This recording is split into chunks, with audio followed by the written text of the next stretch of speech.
আসসালামু আলাইকুম বন্ধুরা, আজকে আমি বানাবো মাটন। তো এখানে আমি পেঁয়াজ কুচি ভালোভাবে ভেজে নিলাম। এবারে দিয়ে দিচ্ছি আমি মাটন দিয়ে ভালোভাবে নেড়ে নেব।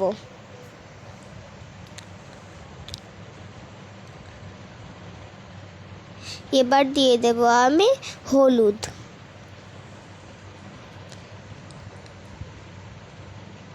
এবার দিয়ে দিচ্ছি লবণ দিয়ে ভালোভাবে নেড়ে নেব।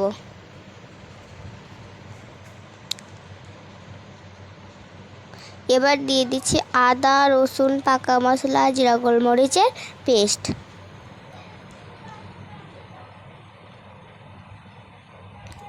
এবার দিয়ে দিচ্ছি আমি শুকনো লঙ্কার গুঁড়ো, ভালোভাবে নেড়ে নেব।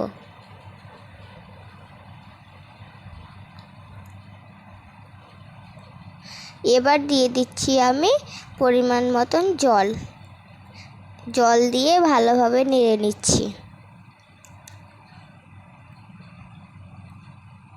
আর ভিডিওটা ভালো লাগলে লাইক কমেন্ট শেয়ার সাবস্ক্রাইব করতে ভুলবেন না। আমাদের মাটন রান্না রেডি। এবার আমি তুলে নিচ্ছি। এইভাবে রান্না করে দেখবেন, খেতে অনেক টেস্ট হবে।